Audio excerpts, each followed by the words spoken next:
Mesdames et messieurs, je suis très heureux d'accepter l'invitation d'Opti-Gestion. Éric et moi, nous nous sommes croisés lors d'un autre événement à Deauville et vous m'aviez proposé à ce moment-là de venir adresser un auditoire de vos clients, de gens qui s'intéressent à la relation entre le Québec, le Canada et la France. Et j'ai l'habitude de dire aux auditoires français à qui je m'adresse que nous, au Québec, vous savez, on adore votre accent ici en France. Hein? On trouve ça très charmant.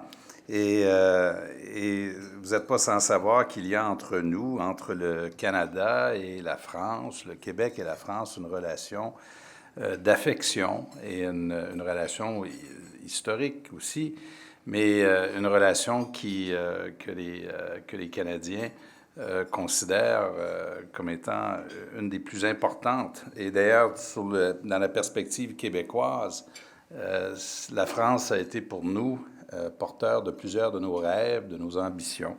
Et c'est donc avec beaucoup de joie que je suis à Paris. Je suis ici souvent. Vous l'aviez mentionné, Éric, parce que je suis sur le conseil de surveillance de Publicis et de Tikeo. Et donc, aujourd'hui, vous me proposez de vous parler d'un sujet qui est très vaste, les relations entre le Canada, l'Europe, un peu les États-Unis. Et c'est un sujet on pourrait être ici très longtemps. Alors, j'ai préparé, malheureusement pour vous, un PowerPoint, ce qui m'a fait penser, j'avais vu au Danemark, il y a un parti politique qui s'est présenté avec comme seul élément à sa plateforme électorale de ne plus faire de PowerPoint. Ils ont fait 20 % des voix. Et donc, c'est surtout, je vous invite ça va surtout m'aider à structurer mon propos. Et c'est toujours plein de chiffres et il y a toujours trop d'éléments, mais c'est surtout dans le but d'illustrer un peu mon propos que j'ai le PowerPoint aujourd'hui. Et je veux vous parler d'abord de tendances que vous connaissez. C'est des sujets que vous connaissez très bien, mais il y en a un sujet, je commence toujours avec celui-là, sur le commerce international, pour une raison. Le commerce international, de 1987 à 2007, ça a été la grande locomotive de prospérité pour la planète. Et c'est vraiment sans précédent. Alors, il y a eu une croissance annuelle de plus de 7 % entre 1987 à 2007, jusqu'à la cassure, jusqu'à la crise financière et économique. Et cela a permis à des centaines de millions de personnes de se sortir de la pauvreté.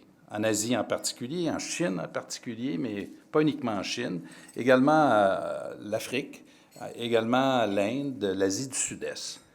Et pour le Canada, c'est un sujet très important parce qu'on le verra un peu plus tard. Nous, on fait que 37 millions d'habitants. Ce n'est pas un pays où il y a une forte population, le Canada, mais nous sommes très, très axés sur le commerce. Ce qu'il y a de plus inquiétant, vous le voyez là, dans le graphique qui est ici, là, on part de 2007, donc la crise jusqu'à aujourd'hui. M. Trump a réussi à ralentir le commerce international avec ses négociations bilatérales, en particulier. Ce qui pèse beaucoup sur le commerce actuellement, c'est le conflit commercial entre les États-Unis et la Chine, avec un impact très direct sur l'Europe, mais aussi sur le Canada et sur les autres pays. Et il y a en plus cette menace sur l'Europe que fait le président Trump, à défaut de faire une entente bilatérale dans des secteurs choisis. Il fait une menace sur le secteur de l'automobile qui ne va pas très bien actuellement. Hein, sur le plan manufacturier, sur la planète, il y a un ralentissement, puis il y a un ralentissement aux États-Unis. Deux chiffres à retenir, donc le commerce ralentit à 1,2 % en deçà de la croissance du PIB mondial et l'investissement a également ralenti à 1,5 %. À droite, le tableau est intéressant parce que c'est Export Dependent Nation, c'est un tableau de la Banque mondiale et vous voyez que le Canada est au 5e rang et la France au 7e rang. C'est donc dire que les deux pays ont en commun cette vocation d'exporter vers les marchés extérieurs. Vous êtes moins dépendant du marché extérieur parce que votre population est plus forte. Le Canada est très dépendant sur les marchés extérieurs, et en particulier les États-Unis. Mais vous êtes un pays d'exportation également, ce qui est très bon, mais dans le contexte du ralentissement, évidemment, ça annonce de moins bonnes nouvelles. Le tableau ici, encore là, il ne faut pas se préoccuper des chiffres. Les couleurs disent tout. C'est sur la démographie et la moyenne d'âge, parce que c'est le grand sujet de notre époque. Nous vivons plus longtemps et en meilleure santé, et c'est une très bonne nouvelle. Et moi, ça me rend sans connaissance quand je vois un titre dans le journal qui me parle du problème du vieillissement de la population, parce que je vieillis, j'ai l'intention de vivre très vieux, et mesdames et messieurs, ce n'est pas un problème pour moi. Peut-être pour mes enfants. Mais heureusement, puisqu'on vieillit longtemps, il y a Optigestion pour s'occuper de notre patrimoine. Bon, alors, vous êtes content, Éric? Bon. Alors, voyez, mais c'est vrai, alors, c'est une bonne nouvelle. C'est une bonne nouvelle. Sauf que, moi ce qui me fascine, c'est le peu d'attention que les décideurs politiques portent sur le phénomène de vieillissement de population. Vous êtes dans le grand débat des retraites. Ben, c'est exactement le sujet. Ça n'a aucun sens de prendre notre retraite à 60 ans. Moi, j'ai 61 ans, je vais travailler jusqu'à l'âge de 80. Et ça n'a aucun sens d'avoir une société organisée autour des retraites. Alors, il faut repenser en quelque sorte. D'autant plus qu'il y a des pénuries de main-d'œuvre. Et il y a plein de gens qui ne veulent pas partir à la retraite, qui resteraient, qui feraient le choix de rester au travail si les conditions étaient de bonnes conditions. Alors, vous voyez, là où c'est en vert, c'est là où il y a les populations les plus jeunes, l'Afrique, évidemment, subsaharienne, mais également là où il y a des populations où c'est en rouge, en jaune, c'est des populations vieillissantes. Il y a des zones où c'est intéressant de noter un phénomène de vieillissement. La Chine, Singapour, Thaïlande. Alors, il y a une expression en anglais qui dit « China will get older before they get richer ». Alors, et pour la Chine en particulier, ça présente un très grand défi. Ici, l'autre grand phénomène, et là, les chiffres, il ne faut pas y porter attention, c'est les bulles. Les bulles, c'est la croissance de la classe moyenne de 2009 à 2030. Alors, complètement à droite, c'est l'Asie. Et c'est ce qui va vraiment influencer l'économie mondiale. Une croissance fulgurante. C'est le Moyen-Orient, l'Afrique du Nord à côté, donc moins de population, mais une croissance. Sub-Saharan Africa à côté. L'Europe, une croissance modeste. Ce qui, en passant, explique en partie l'anxiété que nous voyons en France et en Europe sur l'avenir. Et après ça, Central South America, une croissance. Et le seul endroit, selon la projection, où il y a une décroissance de la classe moyenne, c'est l'Amérique du Nord. Trump. Alors, why Trump? Ben, c'est une des raisons. Et ici, vous avez une citation de McKinsey, la boîte de consultants que vous connaissez bien, qui, ça m'a beaucoup impressionné parce que c'est pas rien quand on dit que l'opportunité de croissance, que la création de cette nouvelle classe moyenne, c'est l'opportunité de croissance la plus importante de l'histoire du capitalisme. C'est pas rien. Et l'autre citation est de Jim O'Neill, un ancien économiste de chez Goldman, qui parle du consommateur chinois. Alors, vous venez, on vient de voir l'achat de Tiffany par un de vos grands groupes ici en France. Ils visent quel marché, dans le fond? C'est celui de la Chine.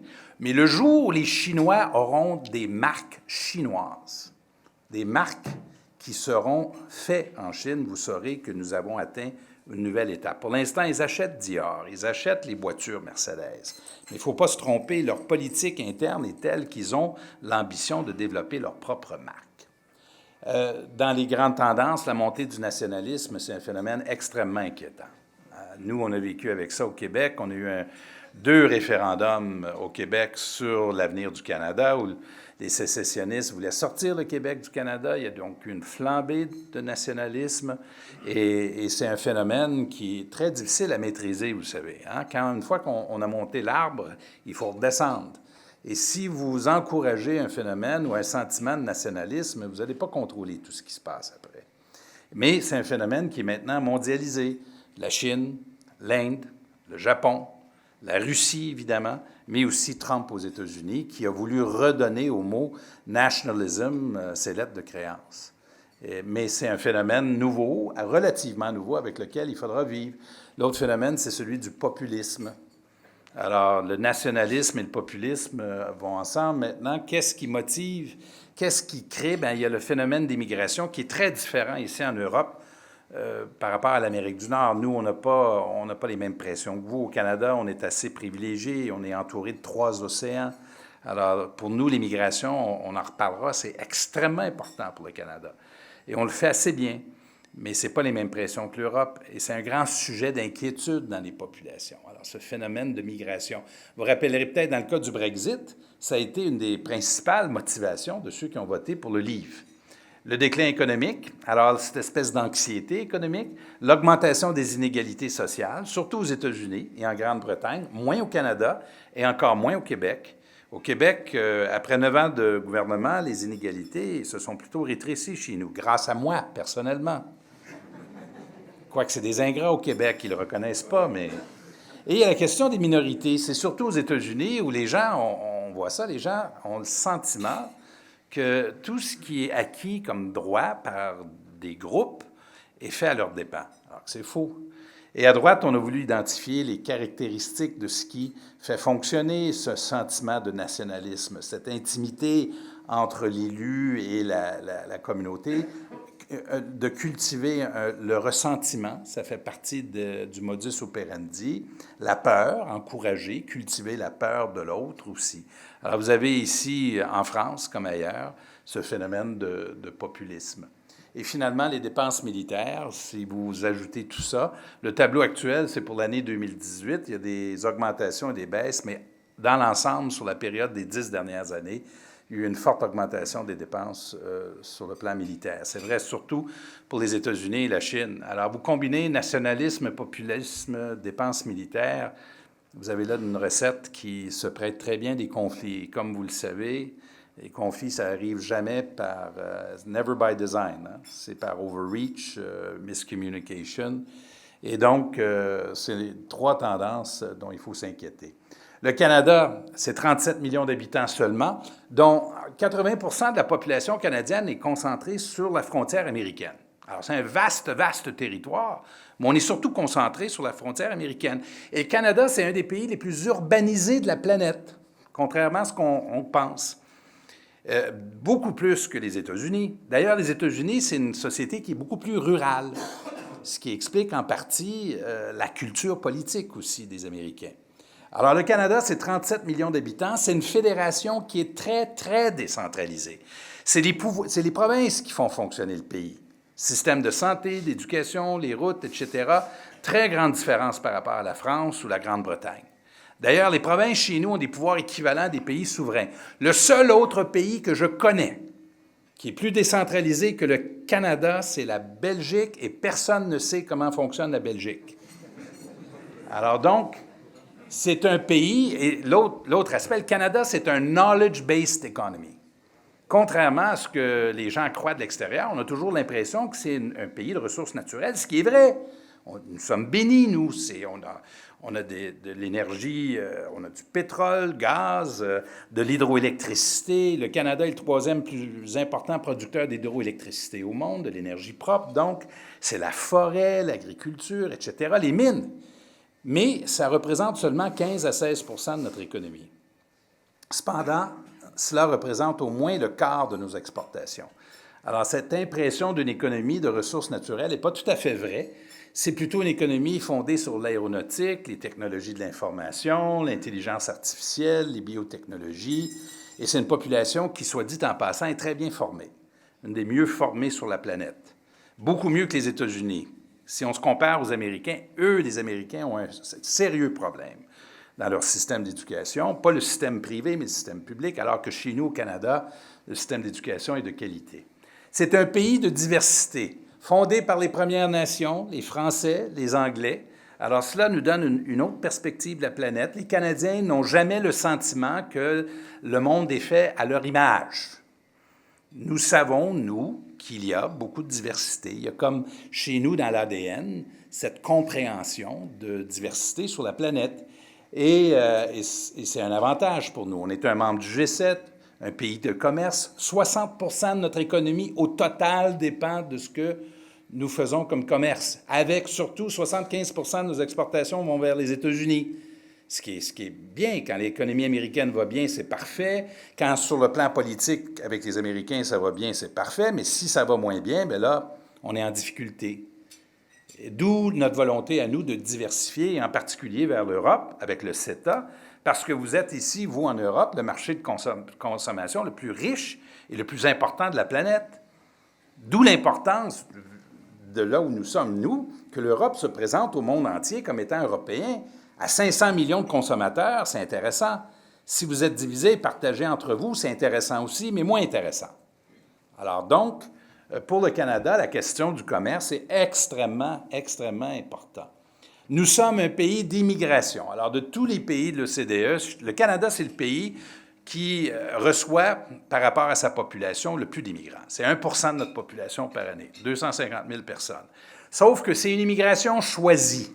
Alors, c'est un système de points. Si vous parlez la langue, si vous êtes formé, si vous venez occuper un emploi dans un secteur où il y a des pénuries. Et ça fonctionne bien. Ça nous intrigue. Nous, on trouve ça un peu intriguant que chez vous, l'immigration choisie soit tabou. Un sujet très difficile, alors que chez nous, ça fonctionne. Chez nous et en Australie, ça fonctionne comme ça depuis très longtemps. Les Américains aussi, ils ont un système qui privilégie la réunification familiale. Et Trump, dans un de ses premiers discours au Congrès, a dit vouloir imiter le système canadien. Alors, ça fonctionne assez bien, mais ça fonctionne surtout pour la raison suivante. L'immigration, ça marche à la condition qu'on fasse rimer immigration et intégration. Il faut intégrer les gens.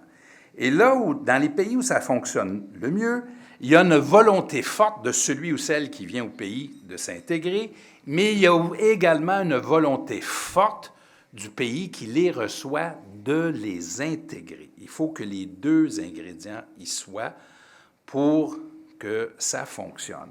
Et au Canada, on le fait assez bien, à un point tel où à Toronto, 4e ville en Amérique du Nord, plus de 50 % de la population de Toronto n'est pas née au Canada.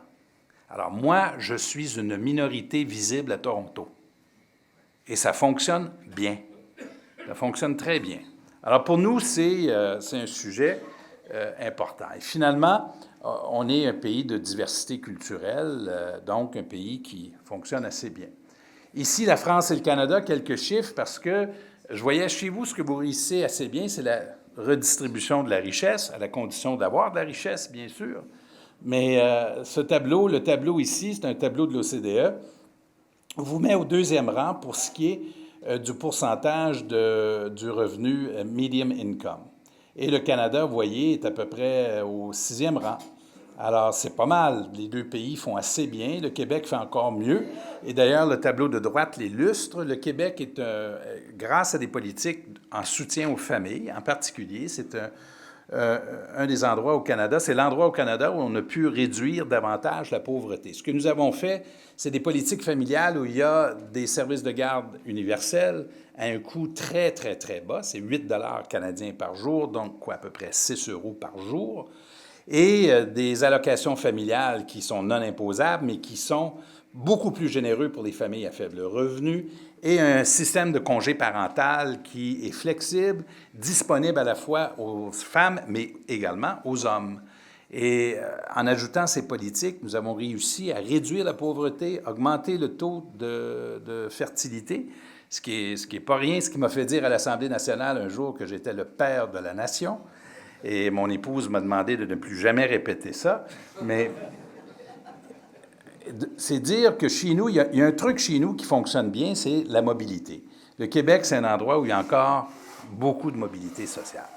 C'est-à-dire que vous pouvez être dans une famille qui est relativement, avec des revenus relativement modestes et avec un espoir réel de pouvoir bien gagner votre vie et d'accéder à la classe moyenne ou les classes supérieures. Alors, chez nous, c'est une chose qui caractérise la société québécoise. À nouveau, sur quelques chiffres sur les classes moyennes, la France fait bien. Vous faites assez bien là-dessus. Il n'y a pas le Canada dans les chiffres que le Figaro avait publiés ici, mais devant vous, Luxembourg, États-Unis, Danemark, la France se trouve un très bon endroit. Et par contre, sur la croissance du PIB per capita, vous avez connu entre 1998 et 2018, c'est le tableau, une période plus faible. Alors, la moyenne de l'OCDE est assez bonne. Le Canada est au 3e rang, juste devant l'Allemagne. Ça, c'est la croissance, donc, du PIB per capita, tandis que la France est plutôt au 7e rang. Alors là-dessus, vous avez connu une période qui a été plus faible. Ici, l'Europe. Bon, alors ce tableau-là est très intéressant parce que par rapport au Canada, ça vous dit où vous vous situez. Vous voyez que la France, en PIB, c'est pour 2018 les chiffres. Votre croissance en 2018 a été de 1,5 %. Votre taux de chômage est élevé si vous comparez sur la ligne avec l'Allemagne et avec le Royaume-Uni. L'Italie, évidemment, vous dépasse. Les exportations vers le Canada sont de 7,2 milliards, les importations 3,4. Alors, vous faites très bien dans la balance commerciale avec le Canada. Mais comparé avec l'Allemagne, qui est à presque 20 milliards d'exportations, ou le Royaume-Uni à 16,4 milliards d'exportations. Alors, le potentiel de croissance entre la France et le Canada est très grand. Sauf que, et depuis des années, les décideurs politiques tentent de doper les échanges commerciaux, mais avec très peu de résultats. En bout de ligne, cependant, vous êtes gagnant. Et avec la signature du CETA, en passant, la France a été beaucoup plus agressif et vos producteurs ont beaucoup mieux réussi à aller chercher des parts de marché au Canada que l'inverse. Les Canadiens, eux, ont plus de difficultés à entrer sur le marché européen. À propos du Québec, pour vous en parler rapidement, le Québec, c'est l'endroit en Amérique du Nord où les politiques sociales sont les plus européennes. Alors, il y a beaucoup de programmes sociaux chez nous, à un point tel où le taux d'imposition marginale chez nous est de 53 %. C'est assez élevé. C'est assez élevé. Mais ce qui démarque le Québec, et ça, les Français, lorsqu'ils viennent chez nous, ça les impressionne beaucoup, c'est le coût de la vie qui est très bas, surtout si on compare à l'Europe. Coût de la vie pour l'énergie, l'assurance automobile, les droits de scolarité, les services de garde, régime d'assurance maladie universelle, l'assurance médicaments et l'immobilier. Le coût de la vie chez nous est très bas. Et c'est une des grandes différences avec l'Europe. Le Québec, c'est aussi une population qui est à 80 % francophone. Sur l'île de Montréal, il y a davantage d'allophones, donc des gens pour qui ni l'anglais ou le français est la langue maternelle. Et 23 % des gens qui sont dans la grande région de Montréal, ça fait la moitié de la population du Québec, ne sont pas nés au Canada non plus. Alors, ça s'intègre assez bien. C'est une économie qui est fondée sur l'aéronautique, qui va très bien chez nous. Moi, je viens de finir une consultation nationale sur l'avenir du secteur aéronautique pour le Canada. On a déposé mon rapport au Bourget le 17 juin dernier. La France fait très bien dans le secteur de l'aéronautique. Et les grandes entreprises françaises sont tous présentes au Québec et au Canada, et réussissent assez bien. Les technologies de l'information, biotechnologie, l'intelligence artificielle, c'est un sujet très fort chez nous. Alors, Montréal, c'est l'endroit, on n'est pas numéro 1, on est numéro 2 pour la concentration de chercheurs dans le secteur de l'intelligence artificielle. Il y a 3 grands centres de recherche. Alors ça, c'est un secteur de pointe qui va très bien, qui est beaucoup à la mode. Alors, on essaie de départager le hype de la réalité. Là où c'est moins performant, c'est de la commercialisation. Alors, chez nous, il y a beaucoup de chercheurs, mais quand on se compare au niveau de la commercialisation, c'est les Américains qui ont une masse critique suffisante de chercheurs, mais aussi de capitaux et de marché interne qui leur permet de commercialiser davantage les entreprises. Les énergies renouvelables, incluant la France, moi, mon gouvernement avait fait un appel d'offres de 2000 mégawatts d'énergie éolienne, 2000 mégawatts. En 2004, EDF a gagné 1000 mégawatts dans l'appel d'offres. Et chez nous, les entreprises françaises, on les aime beaucoup. D'ailleurs, j'ai oublié de vous le dire, mais nous, on aime plus les Français que les Français aiment les Français. On les adore. Mais les entreprises françaises, chez nous, ils sont accueillis à bras ouverts.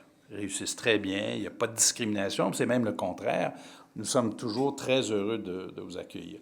L'agroalimentaire, l'éducation, les jeux vidéo, vous voyez, une autre entreprise française, Ubisoft, est venue s'installer au Québec pendant les années 90 à la faveur d'un régime de crédit d'impôt qui était très généreux et ça a très bien fonctionné. Et les sciences de la vie chez nous. On vient de construire 2 hôpitaux universitaires qui sont neufs, 2 hôpitaux.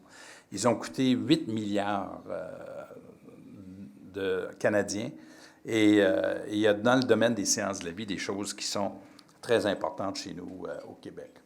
Le Québec et la France, bon, ici à gauche, c'est une correction sur la perception qu'avait, je le dis respectueusement, le général de Gaulle lorsqu'il est venu au Québec.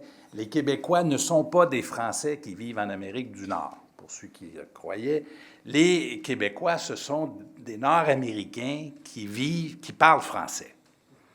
C'est une grande distinction. Donc, notre culture, notre façon de faire les choses, de voir les choses n'est pas la même. Cela nous empêche pas d'avoir avec la France une relation très féconde et d'affection, mais nous sommes d'abord des Nord-Américains, il faut les comprendre comme ça.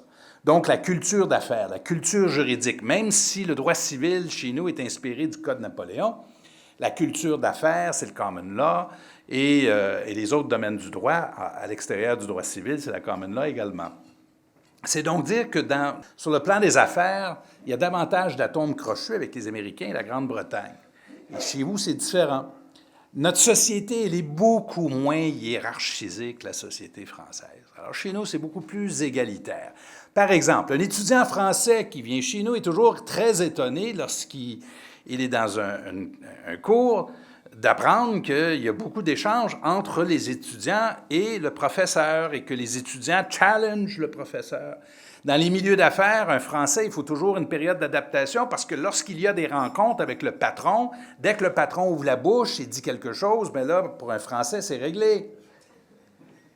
Alors que chez nous, c'est pas vrai. Alors, on s'attend à ce que les gens participent activement à la conversation. Alors, je dis ça respectueusement, ça fait partie un peu de votre culture, mais c'est une des différences que nous voyons, nous, dès que nous accueillons des Français chez nous, et ça exige une période d'adaptation. Alors, on est moins conservateur que vous l'êtes. Alors, ça, c'est ni bon ni mauvais. Sur certains sujets, vous n'êtes pas porté spontanément vers le changement, alors que nous, on est davantage, je pense, ouverts. Et les milieux de travail est beaucoup plus égalitaire, comme je le mentionnais il y a un instant. Alors ici, ça va vous encourager ou vous décourager. Moi, j'ai été chef du Parti libéral pendant 15 ans. On a fait 9 ans au gouvernement. Il y a eu une période du gouvernement péquiste de Mme Marois qui a duré 18 mois. Les libéraux reviennent au pouvoir, refont une période d'austérité. Ils ont été battus aux dernières élections il y a un an par un troisième parti qui s'appelle la CAQ, Coalition Avenir Québec. Eh bien, lorsqu'ils arrivent au gouvernement, le gouvernement libéral leur a laissé un surplus de 4 milliards de dollars canadiens. C'est comme si le président Macron s'était fait élire avec un surplus de 13 milliards d'euros. Et le gouvernement actuel a tellement d'argent en surplus qu'ils ne savent pas comment le dépenser. Ils sont sincèrement embêtés par les surplus qu'ils ont au Québec aujourd'hui. Il y a un prix à ça, en passant. Ils ont été défaits, les libéraux, malgré le ménage des finances publiques. Pourquoi? Parce qu'ils ont imposé une période d'austérité qui, honnêtement, dans certains domaines, a fait mal. Dans le domaine de la santé, ils sont allés trop vite, de façon un peu plus brutale, et honnêtement, ils auraient dû faire différemment. Mais financièrement, chez nous, la cote de crédit du Québec est plus élevée que celle de l'Ontario. Et ça, jamais je pensais voir ça de ma vie. Les réformes, parce que vous êtes toujours intéressés aux réformes chez nous. On parle, bien, chez vous, vous réussissez. En passant, c'est vrai et c'est pas vrai. Hein? Par exemple, on a beaucoup de difficultés à faire des grands projets d'infrastructure actuellement au Canada. La question des pipelines est un enjeu qui est très difficile chez nous. Mais il y a eu une période de réforme qui a marché chez nous. Il y a eu une espèce d'alignement. Et là, pour ne pas retourner trop loin dans l'histoire, comme tous les autres pays, entre 1960 et 80, ça a été une période de développement intense de l'État chez nous, au Québec et au Canada. Il y a eu une crise de dette après le référendum de 1995, où la perception était la suivante, que le gouvernement fédéral est en faillite. Et le Wall Street Journal a fait un éditorial qui est devenu célèbre, où le titre c'était « Bankrupt Canada ». Et ça a eu un effet d'un nombre de chocs. Et le gouvernement de M. Chrétien était au pouvoir à ce moment-là. Donc, en 1996, plus de 70 % du PIB canadien, la dette est à 70 % du PIB, et 25 % des dépenses du gouvernement fédéral vont vers les frais pour financer la dette. Évidemment, les taux d'intérêt sont plus élevés. On ne parle pas du tout de la même économie. Hein? On n'est pas sur la même planète si on se compare à ce que nous vivons aujourd'hui avec des taux négatifs. On continue sur cette période-là. Moi, je suis élu avec le gouvernement de M. Mulroney en 1984. C'est l'époque de Reagan, Thatcher, Kohl. Vous, la France, vous faites exception. C'est Mitterrand qui est au gouvernement à ce moment-là. Mais là, ça devient la période du contrôle des dépenses, les réformes fiscales. On a fait une taxe sur la valeur ajoutée, similaire à ce que vous connaissez ici, qui a été une controverse terrible, mais terrible. Ça a rendu le gouvernement très impopulaire. Ça a contribué à la défaite des conservateurs. Moi, j'étais vice-premier ministre du Canada en 1993. J'ai fait la course au leadership pour remplacer Brian Mulroney. J'ai passé à 100 voix de gagné. Kim Campbell devient première ministre du Canada. Il y a des élections au mois de novembre 1993. Nous sommes 169 au gouvernement, députés. Le lendemain de l'élection, il en reste 2. Je suis le seul réélu. Et il y a une dame qui est élue pour la première fois. Alors, on avait la parité. Mais la TPS a grandement contribué, honnêtement. Maintenant, plus personne ne remet en question cette réforme qui a eu des bénéfices très importants pour le Canada. Il y a eu les accords de libre-échange avec les États-Unis en 1988, qui a été très controversé, suivi des accords de libre-échange États-Unis, Canada, Mexique en 92-94, également controversé. Pourquoi? Parce que pour la première fois, 2 pays développés faisaient un accord de libre-échange avec un pays en voie de développement. La particularité du NAFTA, ce qui agace les Américains, c'est que vous faites un accord avec un pays en voie de développement, la dynamique est très différente que de le faire entre 2 pays développés. Il y a eu une vague de privatisation suivie de déréglementation, en particulier dans le secteur de l'énergie et les accords constitutionnels qui avaient échoué. Il y a eu l'élection du gouvernement chrétien en 1993, et là, ça a été une période bénie pour lui, un alignement. Ses oppositions à lui étaient à droite, alors que lui voulait faire l'équilibre budgétaire, les provinces étaient à droite. Et il a connu une période de prospérité continue, l'ère Clinton, qui a duré 10 ans. Alors, ça a été une chance. Mais j'arrête ici pour souligner une chose. Si vous faites des réformes, tout ce que nous connaissons des réformes nous amène à une conclusion. Les réformes, ça fonctionne bien en période de croissance économique. Ça prend de l'argent pour faire des réformes. Il faut dépenser de l'argent pour économiser de l'argent. Si vous faites des réformes en période de ralentissement économique, les chances de succès sont plutôt minces parce que les oppositions seront beaucoup plus fortes, ce sera socialement beaucoup plus difficile. L'art de gouverner, c'est quoi? C'est de pouvoir faire une bonne lecture de ces choses-là, ce que Jean Chrétien avait fait. On est en période de croissance, c'est le moment de faire les réformes. Et il a été assez brutal dans ses réformes. Il a coupé les transferts aux provinces de 40 %, en particulier dans le domaine de la santé. Parce que chez nous, je vous disais tantôt, le fédéral, on est un régime fédéral. Le fédéral, chez nous, c'est comme un holding. Il opère très peu de choses.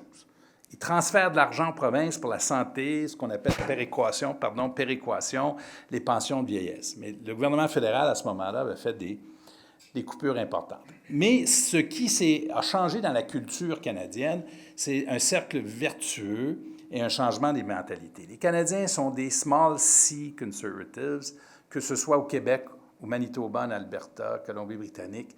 La population veut que les gouvernements équilibrent leur budget. Et ça les agace beaucoup que M. Trudeau, actuellement, soit en déficit, alors que nous sommes en période de croissance économique. Alors, les réformes, ça a été dans un contexte d'affaiblissement des provinces, une période de croissance économique. Et l'autre truc qui est formidable, qu'il faut savoir, c'est que ce qui fait la résilience des sociétés, c'est quand il y a une continuité dans les politiques. Si celui ou celle qui se fait élire a pour but de démanteler tout ce que son prédécesseur a fait, à moins d'un impératif, à moins que ce soit extrêmement important, cela a pour effet d'affaiblir les institutions. Alors qu'il y a une expression que j'emploie, moi, en anglais, qui dit « Good governments break bad promises ». Jean Chrétien avait fait l'engagement pendant la campagne électorale de 1993 de se débarrasser de la taxe sur la valeur ajoutée. Il ne l'a pas fait. D'annuler les accords de libre-échange. Il ne l'a pas fait, il a changé d'idée, mais il avait raison. Alors, le fait d'avoir de la continuité, c'est en soi une vertu si cela est possible. Alors, et M. Chrétien a eu la sagesse, lui, de faire une bonne lecture de la période où il est appelé à gouverner. Et il a fait des compressions importantes, mais dans une période de croissance. Du côté du Québec, l'équilibre budgétaire, ça a commencé avec Lucien Bouchard en 1996. Ça a été assez brutal. Il a fait un truc qui, malheureusement, il n'a pas fait exprès, mais un programme de mise à la retraite d'infirmières et de médecins. Ça a été terrible. Il a handicapé le système de santé pendant une quinzaine d'années. Et à nouveau, je tiens à souligner, il n'a pas fait exprès. Il n'a pas voulu, mais ils ont payé les infirmières et les médecins pour aller à la retraite.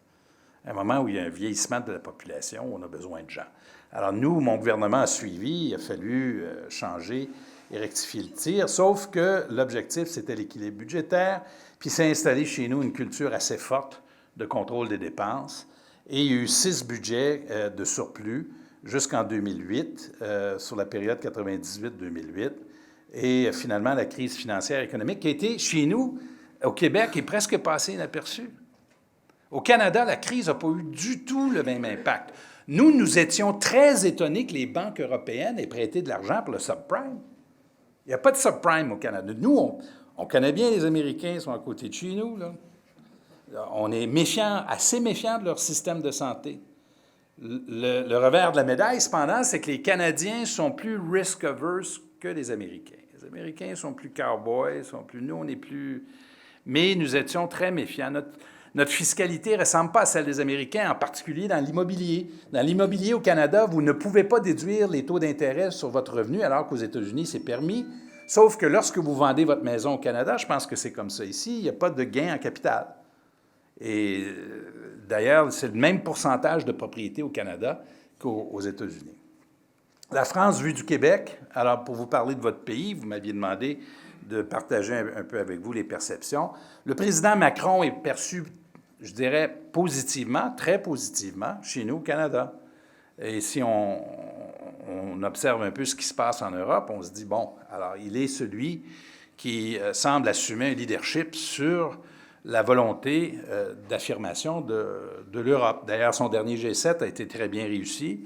Il a beaucoup appris de celui que le Canada avait fait préalablement à Charlevoix. Il semble avoir un peu maîtrisé M. Trump, ce qui n'est pas rien.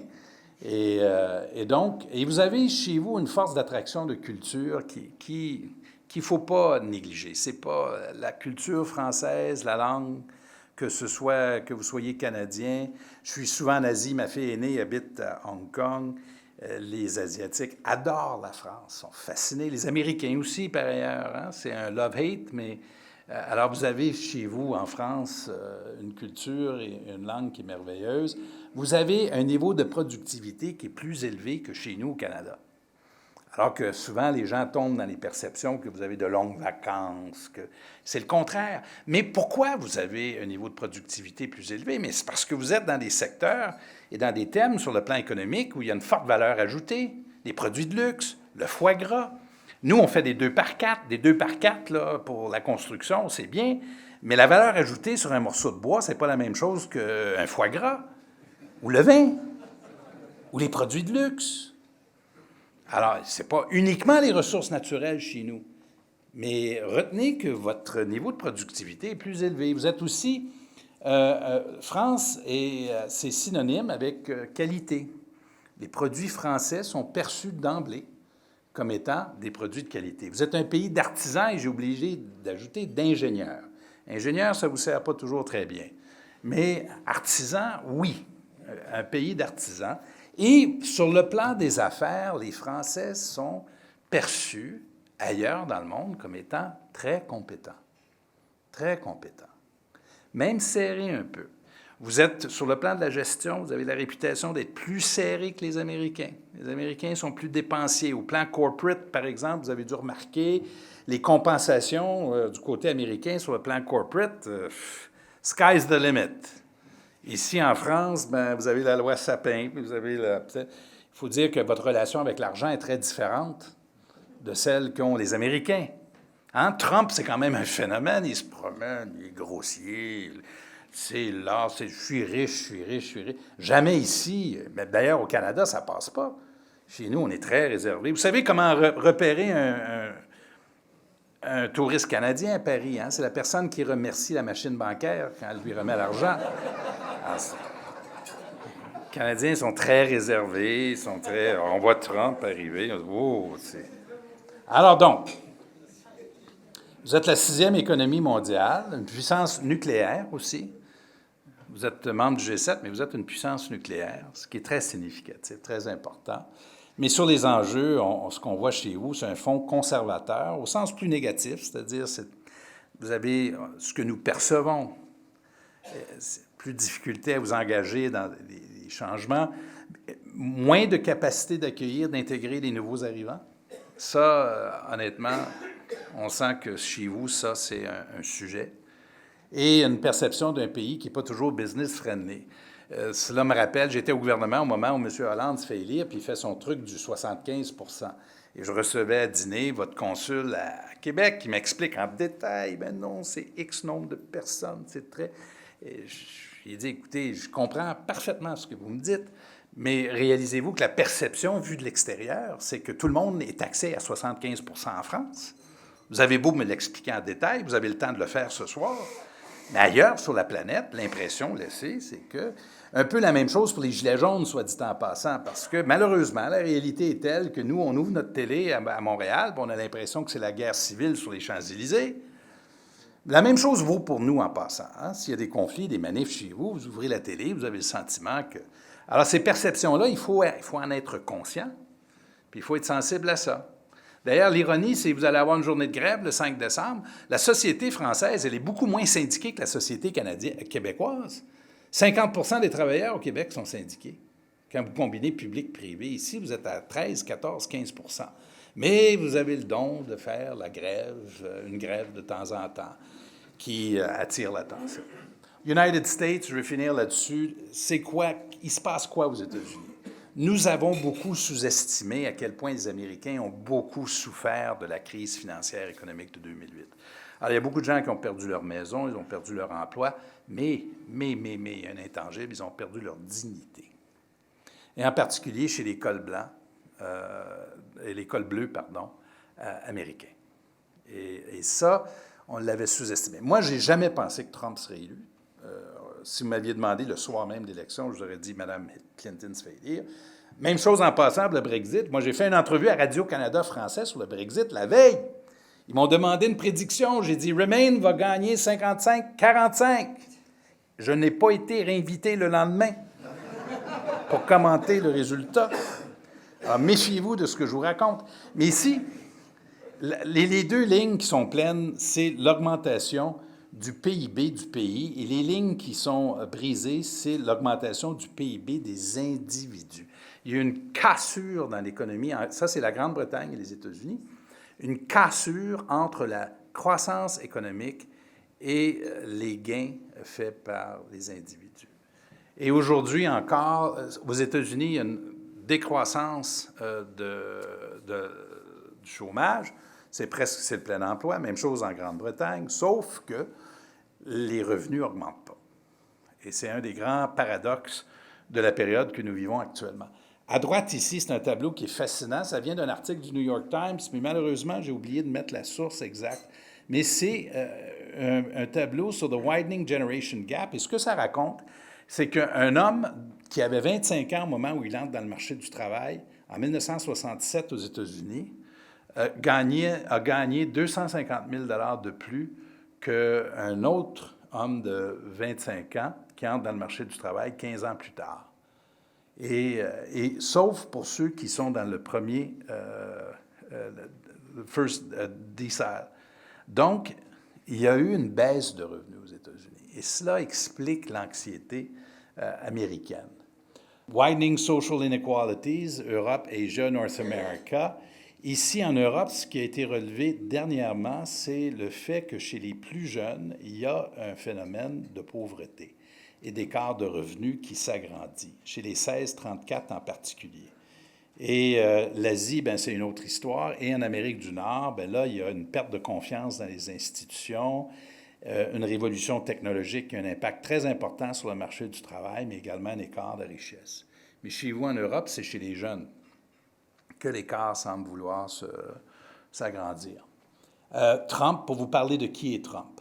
Et Trump, c'est vraiment un phénomène.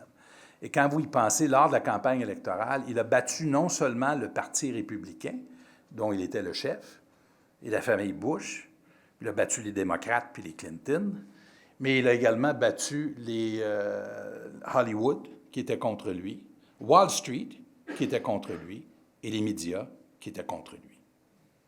C'est un phénomène. Jamais, à mon avis, il est arrivé au pouvoir avec les mains libres, Trump. Et alors, on va longtemps étudier le phénomène, mais ici, j'ai une citation à partager avec vous qui, à mon avis, dit tout. et qui a un impact très important sur la France. La citation que je vais vous lire vient d'un papier écrit par Gary Cohn et McMaster, le général McMaster. C'était après la première visite à l'étranger du président Trump lorsqu'il était allé en Arabie Saoudite et ensuite au 75e anniversaire de l'OTAN. Et ils ont écrit ce papier, et les deux étaient perçus, ne sont plus à la Maison-Blanche. Les deux étaient perçus comme étant centristes, Cohn, et qui venait de chez Goldman Sachs, et le général McMaster. Très respectés, mais centristes. Ils écrivent un papier dans le Wall Street Journal pour faire un bilan de la première mission à l'étranger du président Trump. Et ils disent ceci. The president embarked on his first foreign trip with a clear-eyed outlook that the world is not a global community. It's not a global community, but an arena. Alors, le mot arène pèse ici. Le mot, dans une arène, c'est rare qu'on fait le consensus. Il y a quelqu'un qui sort debout, puis il y a quelqu'un qui sort sur une civière. Mais dans une arène, alors, the world is, pour les Américains, le président Trump, c'est une arène. It's an arena where nations, non-governmental actors, and businesses engage and compete for an advantage. We bring, en parlant des Américains, to this forum unmatched military, political, economic, cultural and moral strength. Puis finissent en disant, rather than deny this elemental nature of international affairs, we embrace it. Alors, ils partent à la guerre, les Américains. Et à droite, c'est une citation de notre ministre à nous des Affaires étrangères de l'époque, Chrystia Freeland, à la Chambre des communes, 6 jours plus tard, où elle reprend ce propos pour dire si les Américains ne vont pas, eux, exercer leur leadership, il faudra que des pays comme le Canada soient davantage au créneau et que nous soyons, nous, dans une période de reconstruction du multilatéralisme. Alors, je termine là-dessus. Je n'ai pas de conseil à vous donner, sauf vous dire quoi? Que la France, naturellement, devrait miser sur ses forces. Vous avez une très forte influence en Europe, au Moyen-Orient. Dieu sait que si le président Bush fils avait écouté le président Chirac pour ce qui est de la guerre en Irak, nous serions dans un monde qui est différent aujourd'hui. Et vous avez, vous, cette intelligence, cette connaissance du Moyen-Orient, et vous, les Britanniques, que les Américains n'avaient pas, mais ils ont fait l'erreur de penser, eux, que comme ils sont la première puissance mondiale, ils connaissent tout. En Afrique. Mais globalement, on va compter sur vous pour redéfinir le multilatéralisme. Dans le domaine de la recherche et du développement, les sciences, vous êtes très forts. Et ce que vous faites bien en France, c'est les partenariats publics-privés. Mieux qu'au Canada et mieux qu'ailleurs. Alors, c'est un art de pouvoir faire des politiques qui permettent de développer et de commercialiser les produits. Vous avez un haut niveau de productivité. Il y a l'art de vivre français. Je ne le mentionne pas par chauvinisme, mais parce que c'est un attrait pour votre pays. Ce n'est pas par accident que Paris est la ville la plus visitée sur la planète. Parce que les gens sont beaucoup attirés par l'art de vivre. Et la France est une puissance qui est admirée et respectée. Et ça, ben, je le dis avec beaucoup de fierté, puisque nous sommes très fiers d'être associés à vous. Merci beaucoup, mesdames et messieurs.